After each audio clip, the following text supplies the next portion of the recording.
Salve, salve, muito boa noite para todos vocês, para todos nós, baita de um frio, e eu quero agora contar com a sua presença num bate-papo um pouco mais sério, tenso, com o professor ecólogo Davi Montenegro Lapola. Davi ele tem uma experiência muito grande na área da ecologia, já trabalhou em muitos locais importantes no Brasil e no mundo. E o Davi ele vai trazer algumas informações sobre uma matéria que saiu nos grandes veículos do Brasil, de que o Brasil pode ser um novo epicentro ou pode ser um local onde uma próxima pandemia possa ocorrer. Claro que não é nada de fatalismo, você que me conhece sabe disso e sabe que o intuito dessas lives é a gente se divertir juntos, é a gente aprender juntos. O Davi é uma pessoa muito bem-humorada, por acaso ele é o meu primo, e o Davi ele vai trazer aqui informações importantes sobre o meio ambiente e o impacto do Covid-19 no próprio meio ambiente. Só estou esperando o Davi para que ele possa dar as honras dessa live. Tem bastante coisa legal para a gente tratar e sempre muito interessante falar com o Davi. Já entrevistei o Davi algumas vezes e em todas as vezes foram conversas muito agradáveis, muito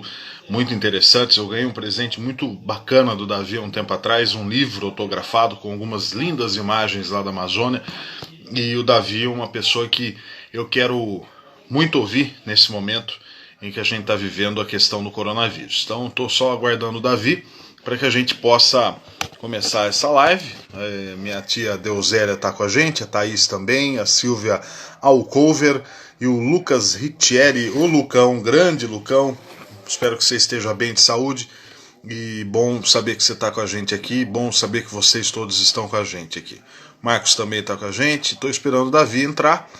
Davi, a conexão dele deve estar meio a carvão. Estou aguardando para a gente começar esse bate-papo de 1 hora, um tempo bastante razoável para a gente discorrer sobre esses assuntos. E tá frio mesmo, hein, gente? Olha, vou falar para você, estava mal acostumado aí com o período do calor e agora tá bem frio e a gente tá vendo também alguns reflexos aí no nosso dia a dia.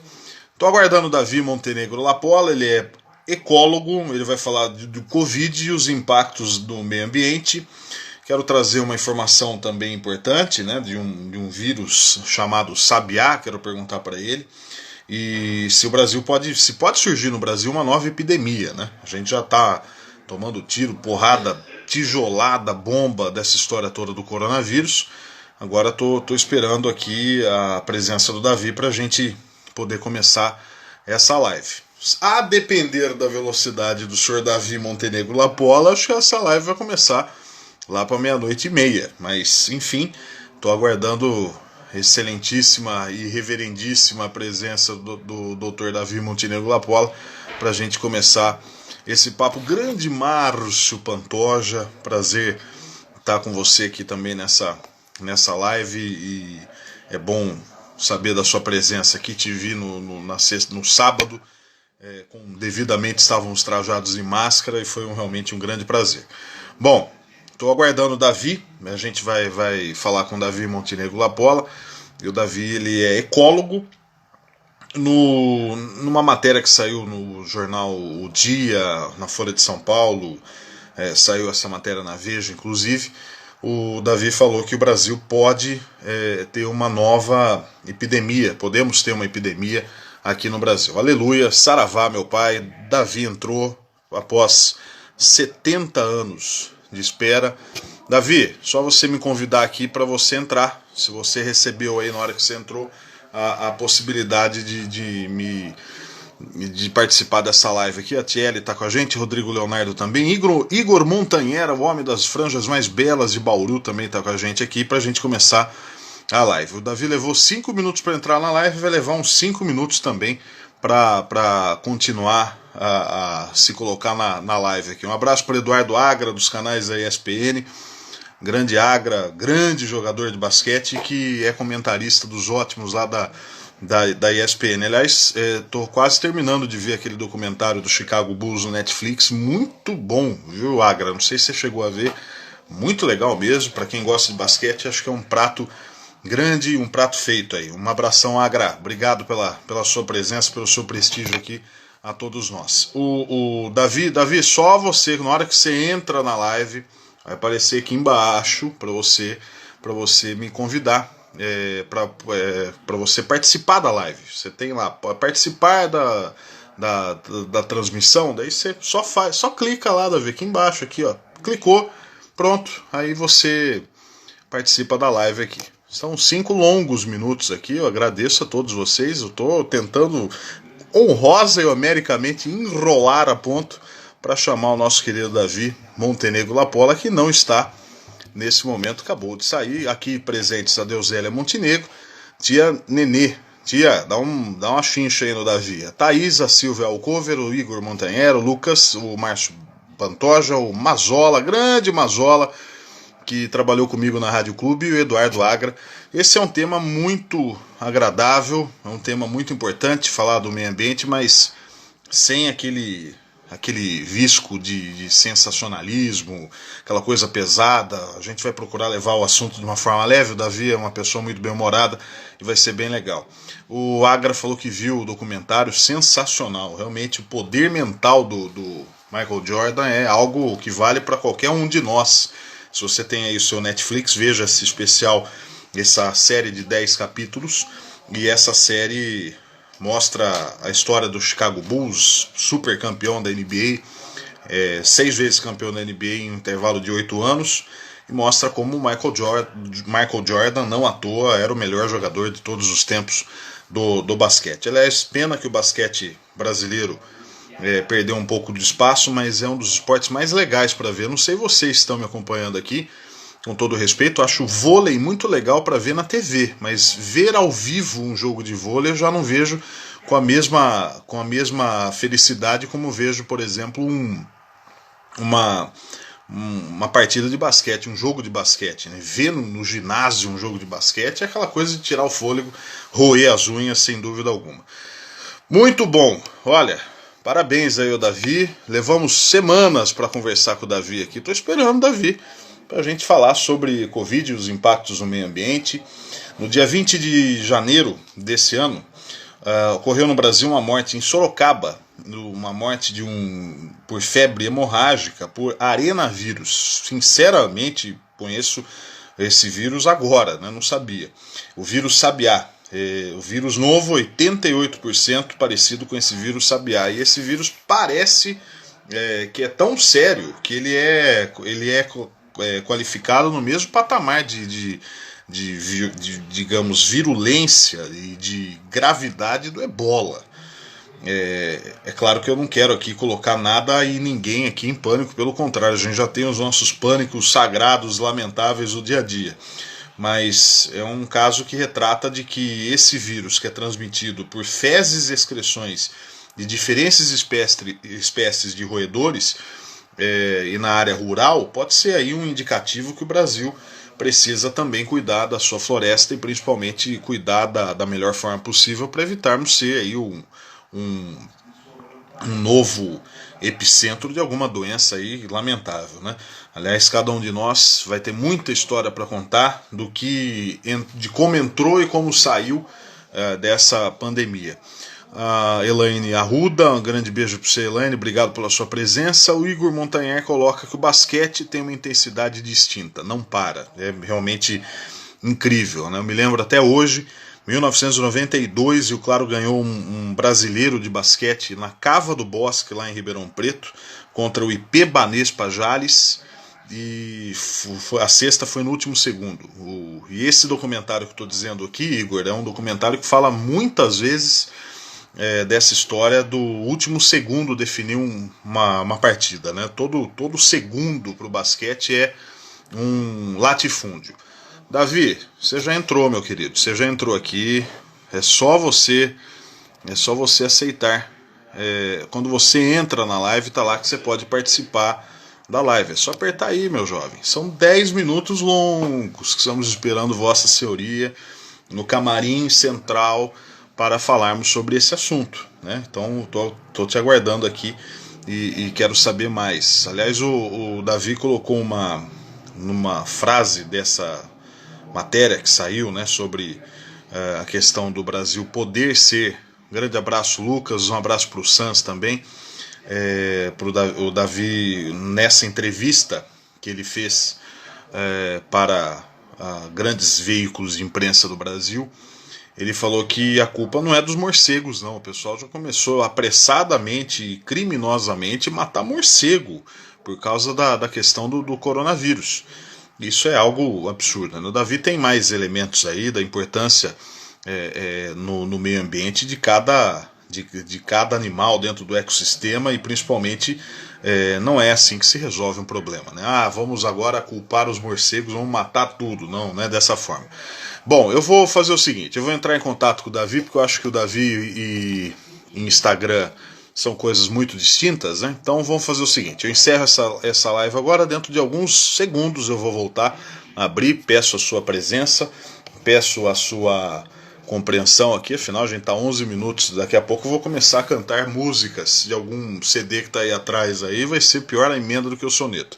Eu vou chamar o Davi no WhatsApp, vou ensiná-lo pessoalmente a entrar numa live de Instagram para a gente conversar, né? Porque senão o negócio não vai render aqui.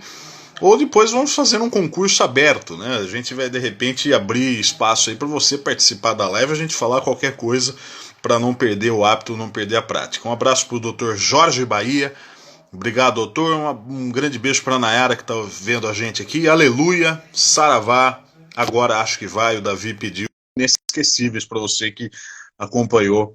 E agora eu aceitei aqui. É só o Davi dar o aceite aí do lado dele e a gente começa esse bate-papo interessante com ligeiros 12 minutos de atraso.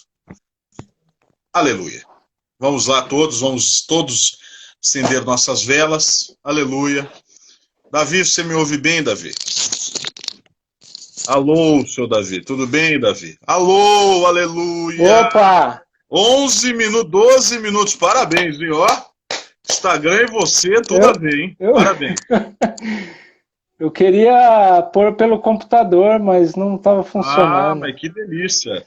Perguntar faz bem, viu? Parabéns, ó, 11 minutos, 12 Eu estava minutos. Perguntando para você, você não estava respondendo. Eu não sou usuário. Estava respondendo. Muito bom, Davi, seja bem-vindo aí, já mexeu na câmera, quer mais um tempinho, quer mais 12 minutos para a gente começar? O que você tá espera aí,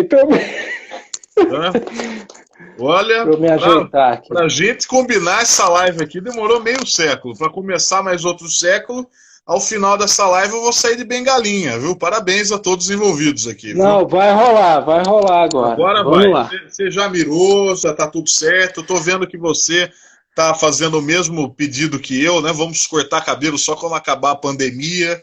Então vamos terminar com o cabelo desse tamanho. Ô, Davi, pode ficar pior do que tá, né? Então. Ô, louco, vai ficar pior. Já começa com o pé no peito do otimismo. Que bom. Parabéns, estou sentindo o seu otimismo, assim, muito agradável. Bom, o seu otimismo, após quase meia hora de entrada no Instagram, o seu otimismo que vá às favas, né? Parabéns a todos. Ô, Davi, bem-vindo, primeiro prazer falar contigo e obrigado. Orgulho, né? Não só a gente é amigo há muito tempo, mas principalmente nós somos primos, né? E eu fico muito feliz e honrado de ler uma matéria sua em grandes jornais de grande circulação nacional e revistas de grande circulação, em que você colocou que o Brasil nós podemos ter uma nova epidemia surgindo no Brasil. E como eu estava fazendo um preâmbulo longo até a sua entrada, não é a questão da gente esperar algo catastrófico, não é pregar o catastrofismo, nada disso.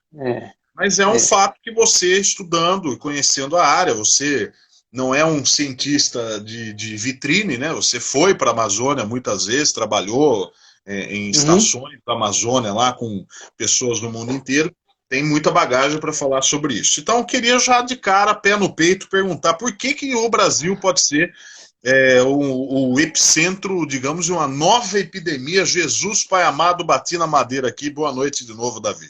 Só nos faltava isso, né? Boa noite, desculpa o atraso. Acontece o seguinte, a Amazônia é a nossa maior floresta tropical, né?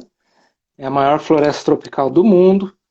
É um lugar, a explicação disso qualquer um pode entender, né? A floresta, assim que nem a Amazônia, é um lugar que tem muita diversidade de vida.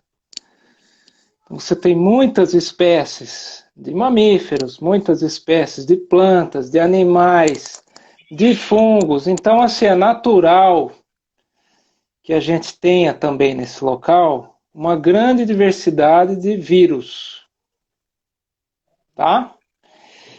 No caso do coronavírus, mundialmente existe uma associação maior de coronavírus. Coronavírus é um tipo de vírus, né? A maior parte deles, dos tipos de coronavírus, causa gripe normal, né? O Covid-19 aí é um tipo de coronavírus mais sério, né? E o coronavírus ele tem mundialmente uma associação com morcegos. Existe já uma carga viral de coronavírus presente em populações de morcegos.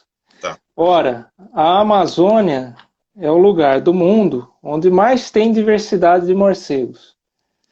Então já existem estudos mostrando que é muito provável que a Amazônia seja o maior repositório de tipos de coronavírus do mundo, né? Isso quer dizer que vai causar doenças? Não, não é só isso que é o necessário, né? Esse coronavírus, a maior parte deles não causam doenças nem nos morcegos, né? Eles estão lá circulando de maneira quase imperceptível, porque evoluíram junto com essa fauna aí de morcegos e tal. Vários outros tipos de vírus circulam em populações de outros tipos de animais, né, mamíferos e tal. O problema, só para terminar a resposta para a sua pergunta, o problema é quando você mexe nesse ecossistema e quebra, por exemplo, as cadeias alimentares, as relações entre os animais. Então vamos supor, vamos dar um exemplo aqui. O morcego, naturalmente, lá na floresta preservada, tal, ele ia e se alimentava, por exemplo, o morcego que se alimenta de sangue, né? Tem morcegos que comem frutas, nem todos se alimentam de sangue, né? Mas digamos uma espécie de morcego que se alimenta de sangue, ela vai lá e pica um animal silvestre lá, uma paca, por exemplo, né? Quando você vai e desmata esse ambiente, a paca, por exemplo, some, né? Ou é caçada e tal, mas o morcego continua por lá. Ele não tem mais a paca para se alimentar, então ele vai de repente no gado ou algum outro animal mais próximo da gente, já domesticado, né? E é aí que esses vírus vão chegando mais perto da gente, né? Eu acho também, a gente, não é exatamente sorte, tá? Andou circulando pela mídia, a Amazônia, a gente tem sorte de não ter uma epidemia aqui. Não, porque tem outros fatores, né? A questão de aglomeração populacional. O Brasil, de modo geral, tem uma baixa densidade populacional, né? Comparado com a China, a Índia, né? E uma outra coisa, assim, mesmo as populações na Amazônia, seja na cidade ou mais os ribeirinhos, né?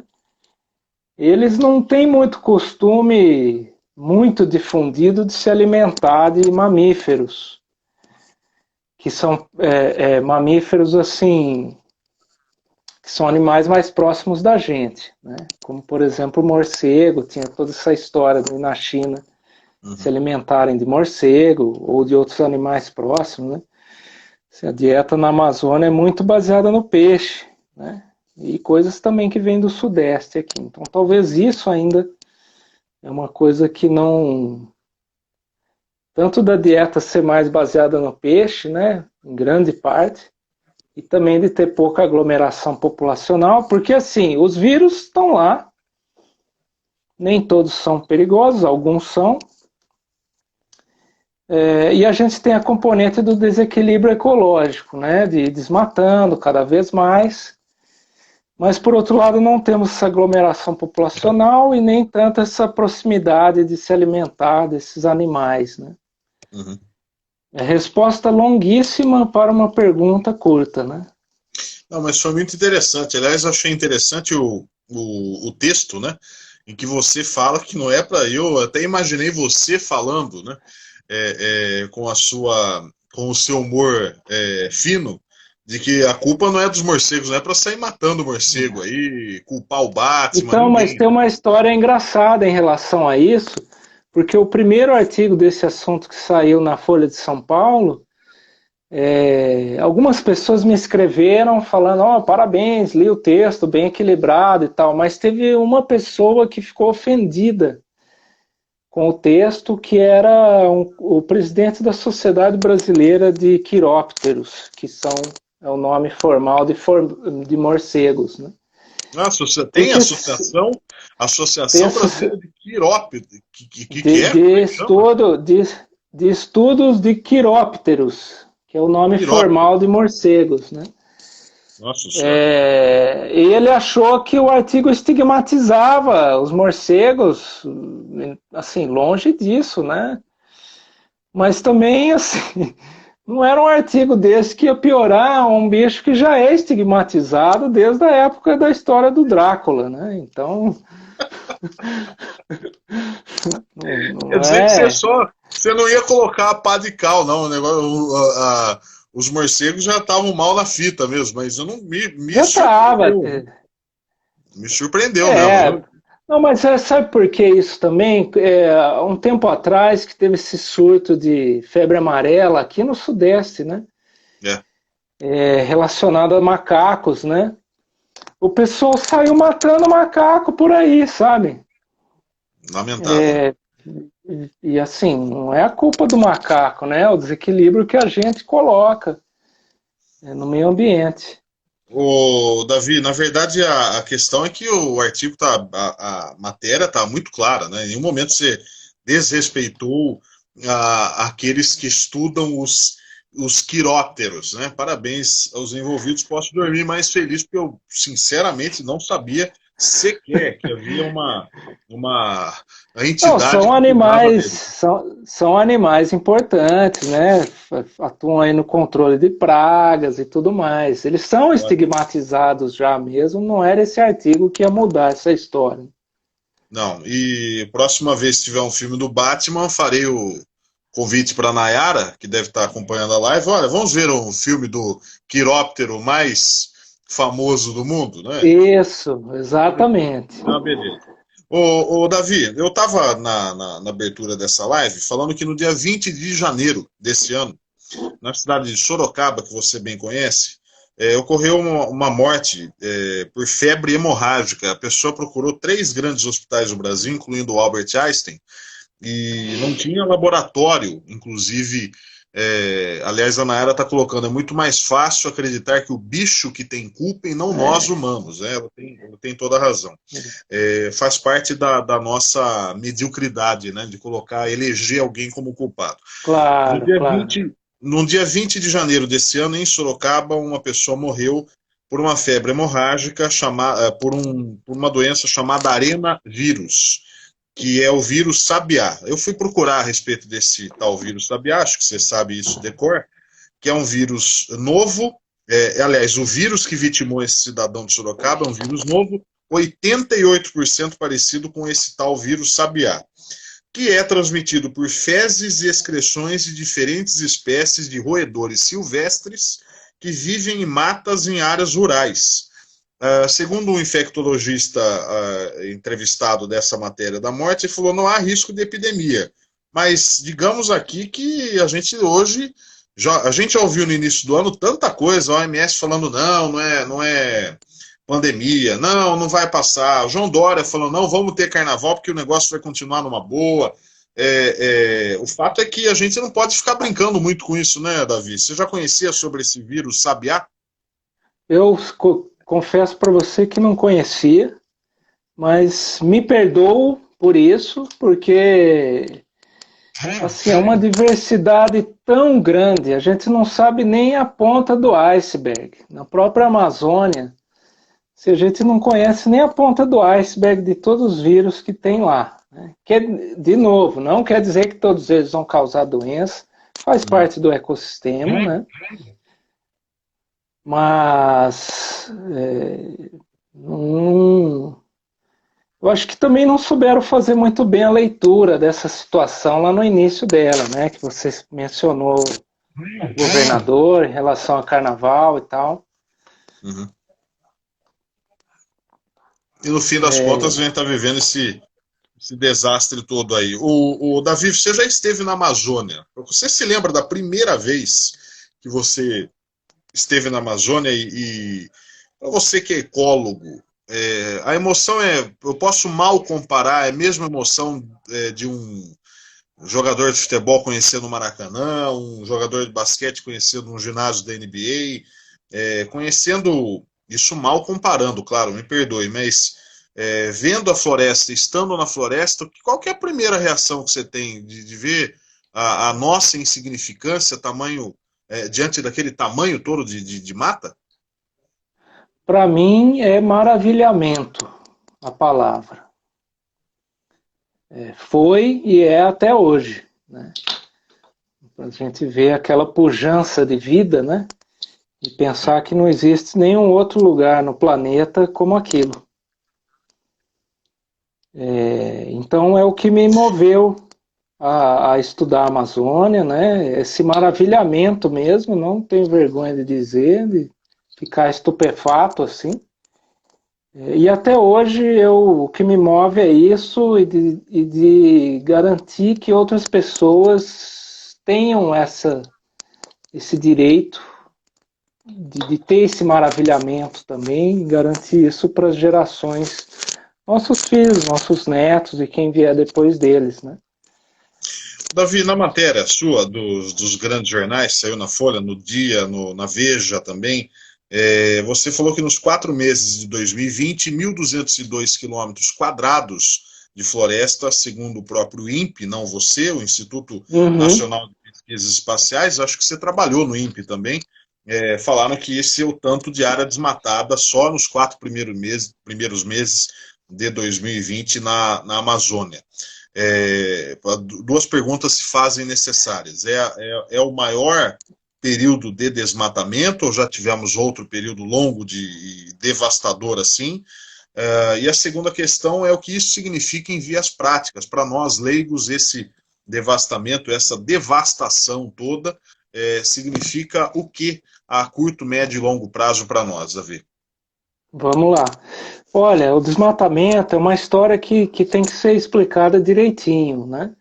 O desmatamento na Amazônia, ele vinha de níveis anuais, né, taxas anuais de desmatamento muito altos, no fim dos anos 80, né, com a morte de Chico Mendes, durante os anos 90, teve aí recorde, em 1995, de 27 mil quilômetros quadrados desmatados, e vinha mais ou menos nessa média até 2004, quando o governo federal, na época, implementou um plano para, de uma vez por todas, né, tentar diminuir o desmatamento por meio de várias ações e, de fato, foi diminuindo. A gente chegou a ter diminuição. Em relação aos anos 90 e anos 2000, na Amazônia brasileira, a diminuição é de 70% do desmatamento. Chegamos aí a nível de 4 mil quilômetros por ano em 2010, 2012. De lá para cá, começou a aumentar vagarosamente de novo. E agora, no ano passado, a gente teve um desmatamento de 9 mil, quase 10 mil quilômetros quadrados. Ó, veja, é um número bem diferente do que eu mencionei que era na década de 90, início dos anos 2000, que batia aí em torno de 20 mil. Agora está próximo de 10 mil. Não é bom, né? Não é bom. É menor do que era lá historicamente, mas voltou a começar a aumentar. Não é bom. Esse dado do INPE que você menciona, ele é um parcial.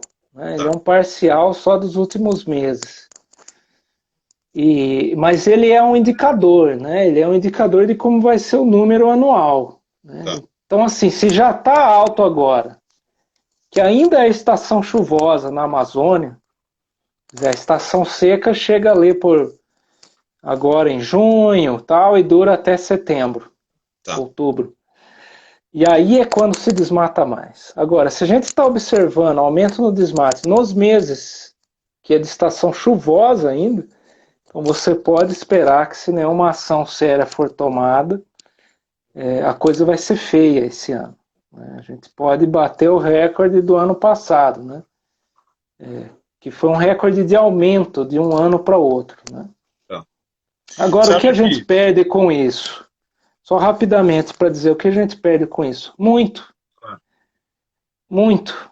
Né? Eu acho que a gente teve uma visão distópica no ano passado, num dia de agosto, né, ao ver os céus aqui no Sudeste, principalmente em São Paulo, aqui em Campinas também teve, e pretejar, né, com a fumaça que afunilou aí da Amazônia.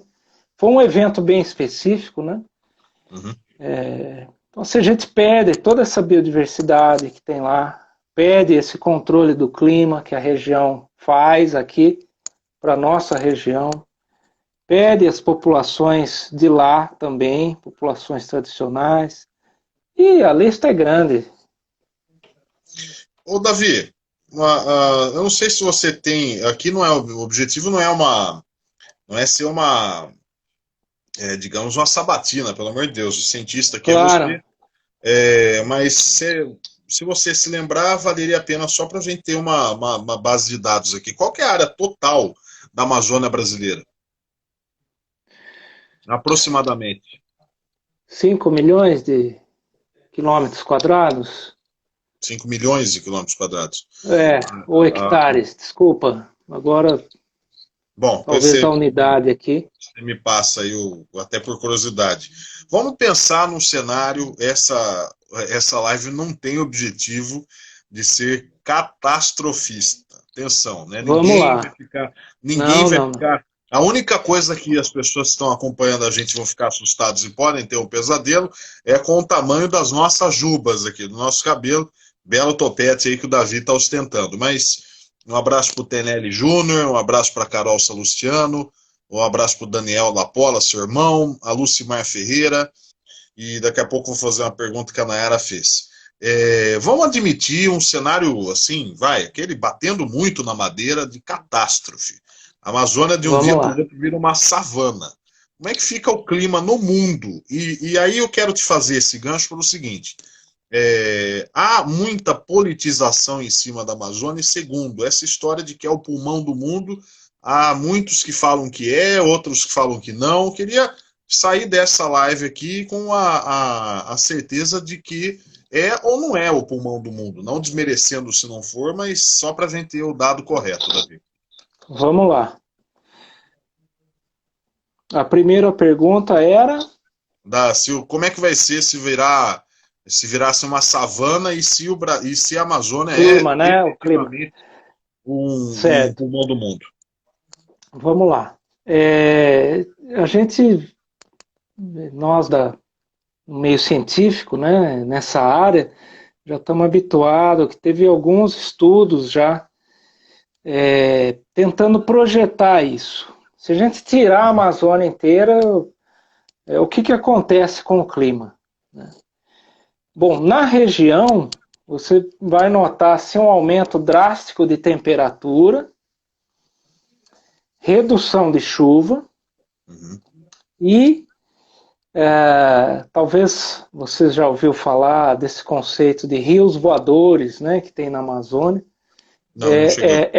Em determinadas épocas do ano, principalmente no nosso verão aqui, tem alguns eventos meteorológicos, quando fica às vezes 2, 3 dias chovendo, assim, aqui no Sudeste, é a umidade que está vindo da Amazônia, né? Então, cunharam esse termo mais bonitinho assim, os rios voadores, né? Essa umidade que viria da Amazônia para cá.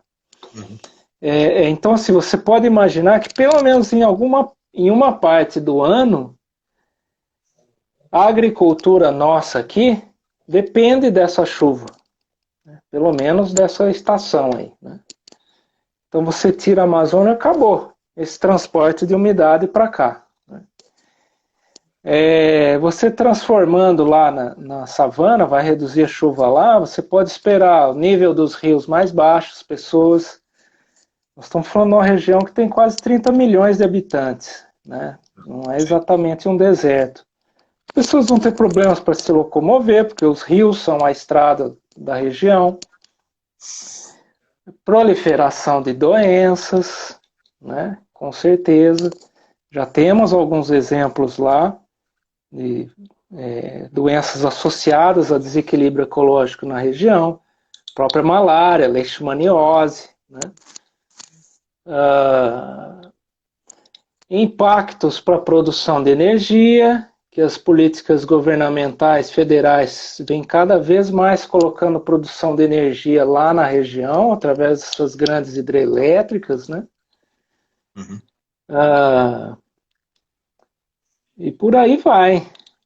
Agora sim, não é o pulmão do mundo, não é o pulmão do mundo, não é o pulmão do mundo.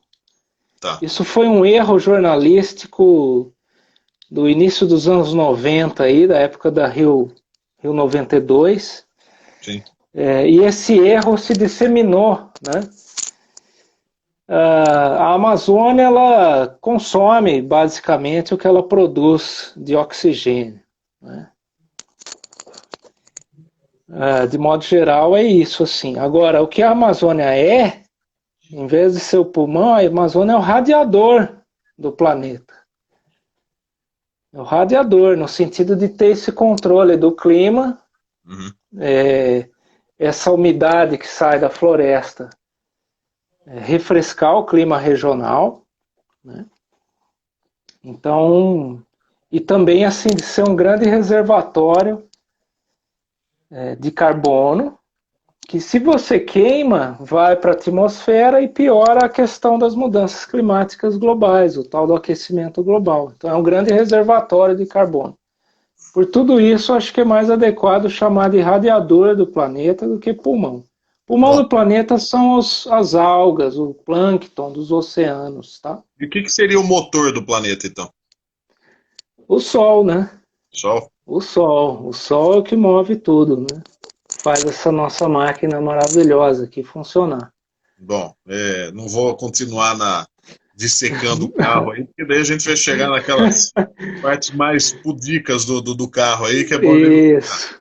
A Nayara está perguntando o que você achou da fala do Ricardo Salles naquela reunião ministerial, se não me falha, do dia 22 de abril. A reunião ministerial que foi aberta ao público por ato do ministro do Supremo Tribunal Federal, decano Celso de Mello, e na sexta-feira, e toda a reunião foi, digamos, aberta ao público, e uma das falas que foram muito polêmicas foram as falas do Ricardo Salles, ministro do Meio Ambiente. O que você, não querendo aqui politizar a conversa, mas sim informar. Podemos politizar, se for o... Não, mas querendo principalmente informar, já que vivemos um país bastante fragmentado. O que você acha a respeito dessa declaração do Ricardo? Eu, pessoalmente, achei lamentável. Lamentável.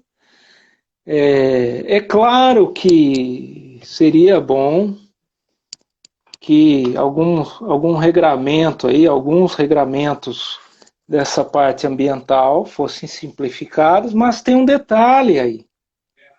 Isso tem que ser feito às claras. Uhum. Tem que ser feito às claras. Então me parece recheada de má fé você dizer, agora ninguém está prestando atenção, vamos mudar. Não é assim que se toma decisões em políticas públicas, né? A gente tem que ter essas decisões de maneira bem discutida, né? Com participação social. E se for uma boa mudança, tenha certeza que ela vai vai ser implementada, né? Vai em frente, né? Mas talvez o receio dele é porque a maior parte da sociedade não enxerga o judiciário e tal, não enxerga como sendo boas mudanças, né? Não sou contra também as mudanças, mas essas coisas têm que ser feitas claras, né? Então, assim, lamentável e recheada de má fé a fala.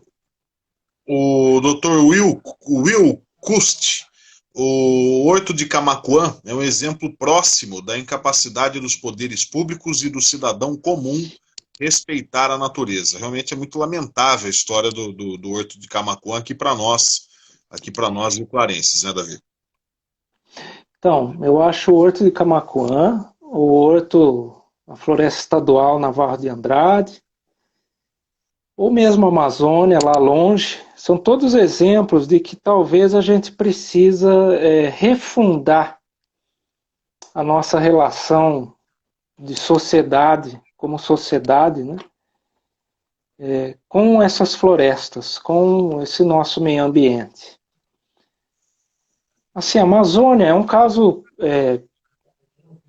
específico, emblemático, mas que vale, por exemplo, para a Floresta Navarro de Andrade. O que fazer com a Amazônia? A Amazônia não tem... eu sei que você não queria politizar, mas é um assunto que adentra muito a política. Né? Não digo assim de não politizar, mas para a gente pegar as informações, claro, que as opiniões aqui são variadas e... Não, mas é sem nem tomar partido Sim, A ou B, mas é uma questão... Fica à vontade. É uma questão de várias gestões, Sim. ninguém saber muito bem o que fazer historicamente. Não é um eleitorado significativo, né, para qualquer presidente. Então, assim, essas trocas fisiológicas que sempre ocorreram na política brasileira não tem muita razão de ser lá, porque é uma fatia do eleitorado muito pequena. E sempre foi se empurrando com a barriga. Agora, passou do tempo. E essa é uma questão central nesse debate, da gente fazer um uso inteligente, racional desse enorme recurso que a gente tem. Uhum. Não é possível que você atear fogo e colocar meia dúzia de cabeças de gado numa terra que muitas vezes nem é sua, é da União, seja mais vantajoso em termos de sociedade para o Brasil do que qualquer um outro uso mais inteligente para a região. Então, assim, muito tem se falado ultimamente da tal bioeconomia, né, como uma via para a região. Da gente fazer uma economia de alta tecnologia para a região baseada nos recursos da biodiversidade, no recurso genético. Explico. Né? É que nem a gente pegar o exemplo do açaí. O açaí é uma coisa muito básica, né? Colhida por pessoas de renda até baixa, mas que ganhou o mundo. Né? Hoje movimenta mais de $1 bilhão anualmente o mercado de açaí no mundo. Porque quem ganha mais? Quem agrega valor. Né? Faz um cosmético do açaí, faz a polpa lá de açaí congelada, faz não sei o que de nutrição do açaí. Então é meio baseado nesse exemplo que tem se discutido muito, inclusive no Fórum Econômico Mundial se discutiu isso. Instalar indústrias de alta tecnologia no lugar, por exemplo, da Zona Franca de Manaus, que tem indústrias que não produzem nada lá, só montam as coisas lá, todas as peças vêm de fora, e aí só montam lá televisão, motocicleta, essas coisas. Né? Então, assim, não agrega nenhum valor para a sociedade em si, de produção. Né? E essa nova bioeconomia estão dizendo usar esses recursos genéticos da floresta para produzir fármacos, produzir alimentos, produzir cosméticos, produzir produtos de alta tecnologia para a indústria de informática, por exemplo. Mas, por enquanto, é um sonho só isso. Né? Esse plano eu sei que foi apresentado para o governo federal, atual gestão, mas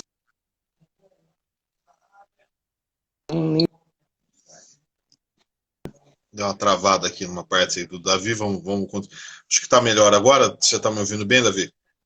Estou sim. Tá, não, deu uma travada. Você falou do plano que foi entregue à nova gestão, daí deu uma cortada, pelo menos para mim aqui. E que não, essa gestão federal não deu muita bola para esse plano dessa bioeconomia na região, de transformar a economia, não basear ela na terra, né, mas nos recursos da biodiversidade e recursos genéticos, né, da região.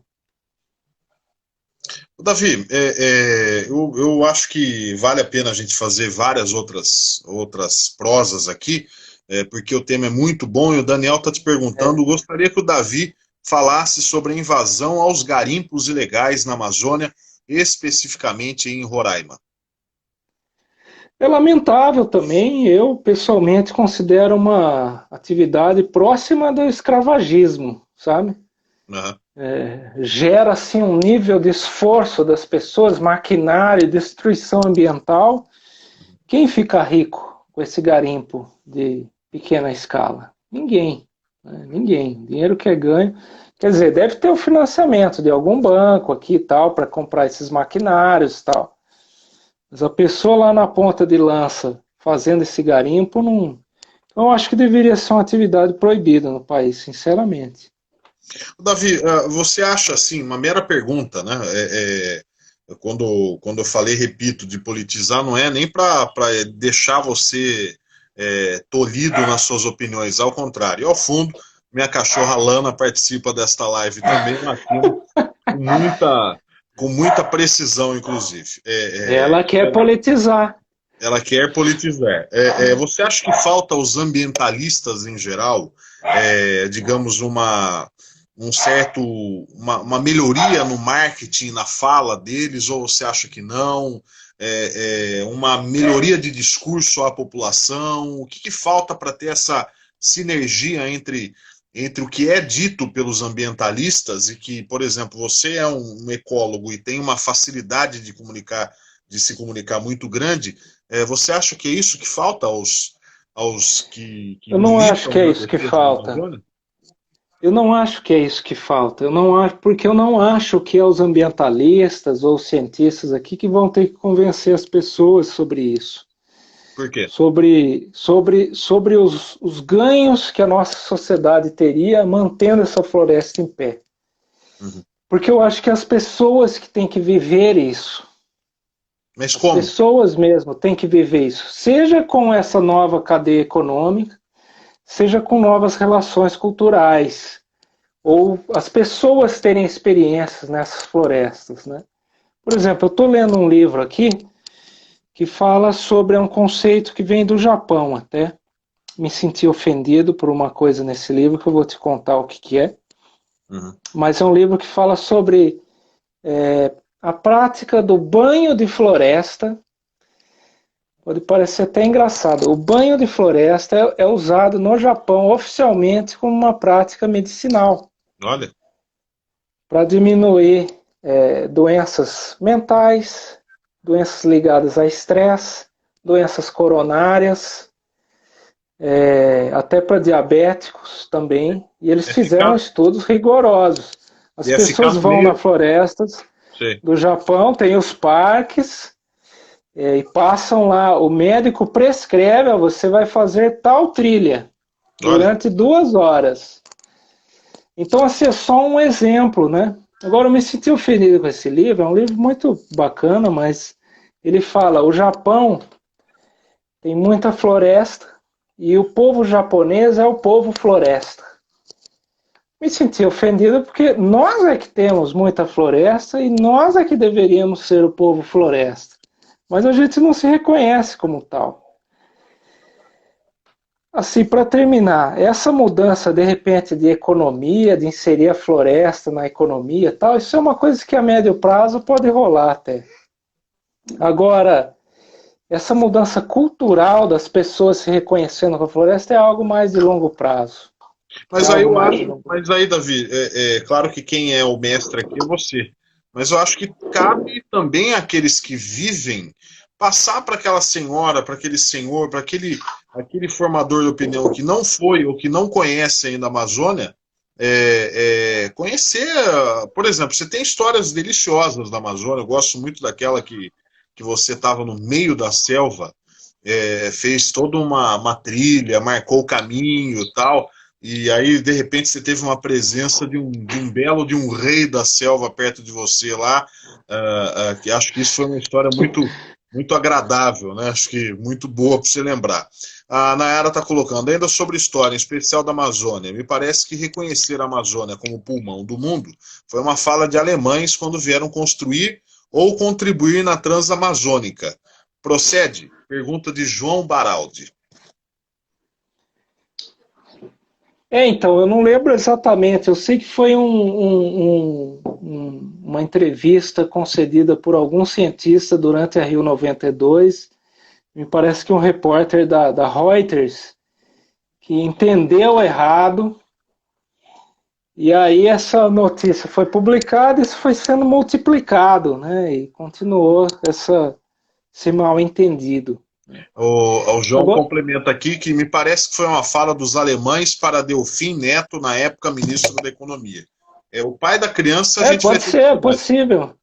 É possível, porque eu acho que essa fake news, né, na época nem existia esse termo, mas devia já estar rodando bastante. Mas só para fazer uma correção aqui, eu não quis dizer assim que as pessoas se virem aí para ver o valor da floresta, né?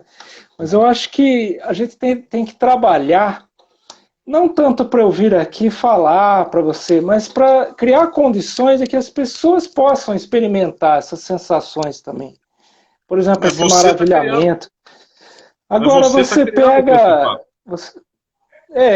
Então, isso é ótimo. Agora, nesse papo meu, não chega nem perto da sensação de você estar naquilo. Não, mas são milhões de pessoas que estão nos assistindo agora.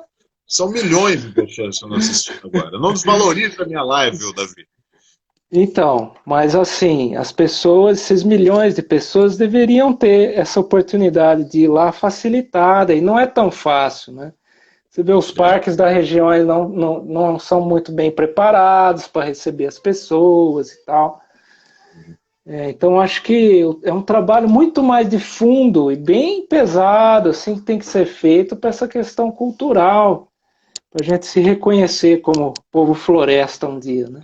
Você sabe que eu torço, Davi, humildemente torço para que, por exemplo, a tal cura do coronavírus venha com base em uma planta nativa da Amazônia, por exemplo, então, que faça, digamos, o brasileiro, aí sim, no quesito que você acabou de dizer, observe, pô, olha só o que nós temos, olha que patrimônio que nós temos aí, salvando o mundo inteiro de uma enrascada econômica mundial, psicológica terrível. Enfim, é uma mera uma outra coisa importante, só complementando o que você falou, é o papel da religião, né? Sim. A religião católica entrou muito fortemente com o novo Papa Francisco nessa questão, seja de perda de florestas, seja com a questão de mudanças do clima, né? Uhum. Colocando assim como a casa de Deus, a casa do homem, o planeta todo, e que a gente não poderia sair destruindo tudo por aí. Isso às vezes tem uma importância, o Papa falar isso, né? Ele publicou Sim. lá um Laudato falando isso, muito maior do que às vezes um estudo de qualquer cientista aí que sai numa revista e tal. Muito maior do que Emmanuel Macron, né? Que estava embaixo lá na Exato. Pegar uma lasquinha aí, né? Não é? Quis pegar. E nem digo da Greta Thunberg, né? Uma grande, uma moça, uma menina. E são os tempos de hoje, né? O Papa veio com essa fala, não teve 5 minutos, já saiu alguém falando, o gaiato falando, o Papa é comunista, o Papa é isso, aquilo. Então, a conversa fica, digamos, prejudicada em algum nível mais alto, né, digamos. Davi, você tem 1 minuto para falar para mim aquela história que você se perdeu no meio da selva, só como uma perfumaria da nossa conversa. Já que estamos vivendo tempos de ansiedade, você com calma de um monge budista conseguiu se safar. Como é que foi essa história? Não sei se teria a mesma calma hoje, né? Quem sabe. Mas essa história, eu estava andando sozinho, né, na mata, no tempo que eu ainda fazia estágio lá na Amazônia, época que eu tive esse maravilhamento, e fui andando, eu tinha que achar umas plantas lá determinadas, e de repente eu olhei para trás, eu não estava vendo mais a trilha, eu olhava para frente, eu não via mais a trilha, né? Aí o seu coração já faz assim, né? Puta merda, já é de tarde. Um coração Já, Montenegro, a gente conhece bem, né?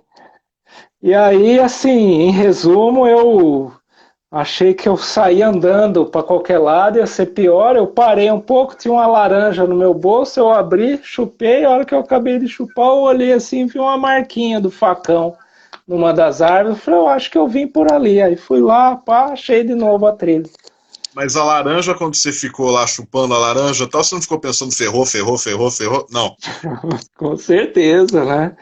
Mas você tenta dar uma controlada assim também, porque depende só de você, você tá sozinho, né?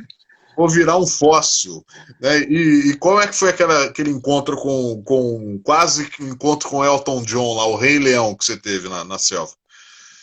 Olha, eu vi uma onça lá, eu tava sozinho também, É uma onça, né? Uma onça. e uma onça, e aí ela tava perto assim de mim, porque eu tava agachado olhando a planta, a hora que eu virei, ela se assustou, saiu correndo, e eu lá borrado, né?